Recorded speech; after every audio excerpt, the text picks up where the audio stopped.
How to write a body paragraph for a history paper. Every paragraph should have one point. That's kind of the basic beginning for a body paragraph. In fact, for any paragraph. A paragraph, the whole concept of it is that you're going to prove a single point in that paragraph. And that is hard to define what that might mean. If you're doing like a country by country analysis in a short paper, then each paragraph's about a country. There's a lot of ways that could work. But the whole idea of a paragraph, the whole meaning behind a paragraph is that it is a subpoint within an essay that is about a single point.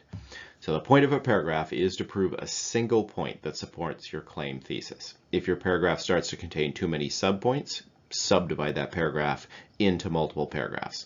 So if you find yourself adding new, totally different elements, that should be 2 paragraphs instead of 1 paragraph.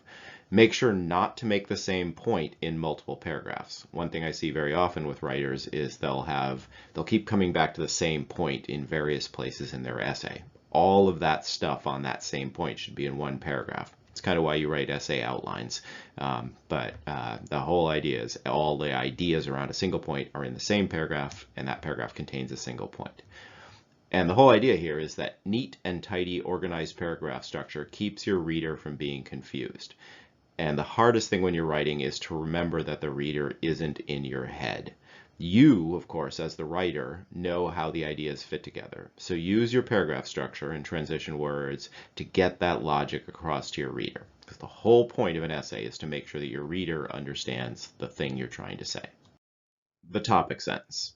The first sentence of a body paragraph should lay out the basic point of the paragraph. That's the whole idea of a topic sentence. It's telling your reader what the topic of the body paragraph is. If you can't introduce the paragraph in a single sentence, you probably have too many ideas in that paragraph, so you should subdivide that paragraph in that case. Ideally, the topic sentence should also have a phrase or concept that explains how the paragraph is related to the last paragraph. This is the transition word idea. And a whole bunch of stuff works for that. You can say secondly, additionally, unlike, X and Y. Those are simple, effective transition phrases. They lead your reader along so that they know why one paragraph follows the next. It also makes your ideas and your thinking more complicated because it shows that these aren't just things you're sticking in the paper to hit some point, but they actually fit together in some logical way that your reader can understand and show that you understand that the connection between these ideas as well. What you really need to do when you're writing a topic sentence is avoid going straight into the first facts or evidence of the paragraph.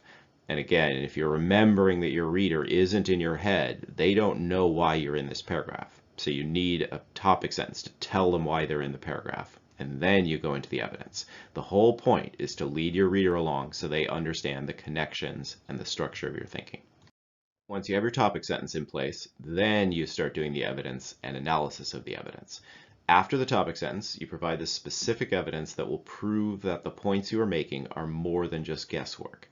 Quotes, specific details, statistics, images, and other verifiable sources should be provided here to make your argument more convincing.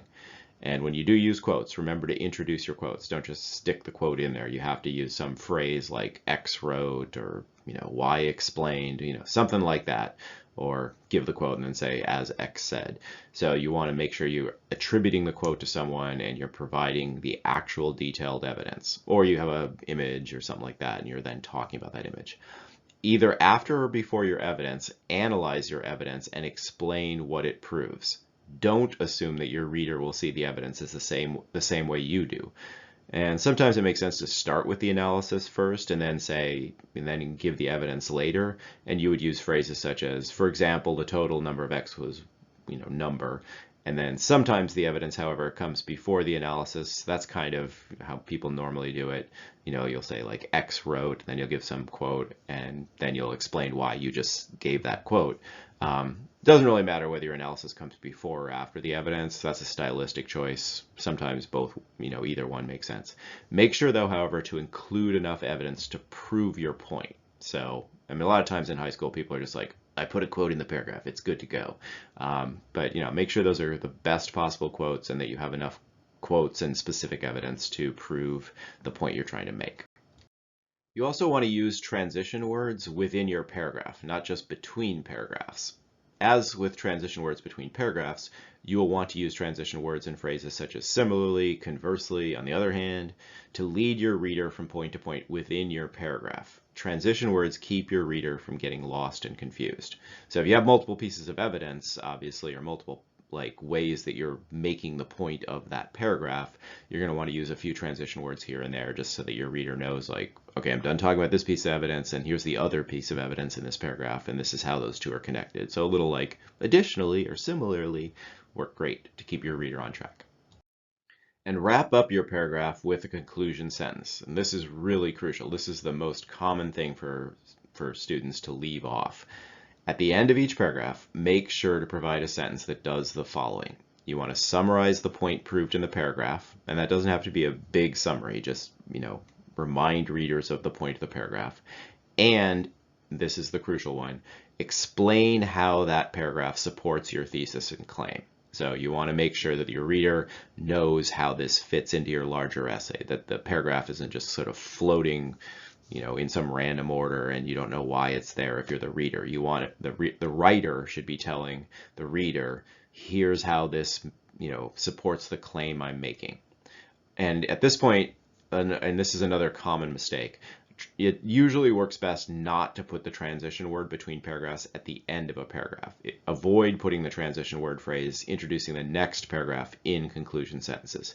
Too often that confuses the point of the paragraph you're wrapping up. So if you've just done a paragraph about, I don't know, like art in the Muslim world, and then you're comparing that to Indian art or something like that, if you all of a sudden say Indian art, however, was different, it just sort of like confuses your reader because the Indian art was different kind of is the beginning of the next paragraph. It doesn't fit this one. So transition words work better in the topic sentence. They don't work very well in the conclusion sentence.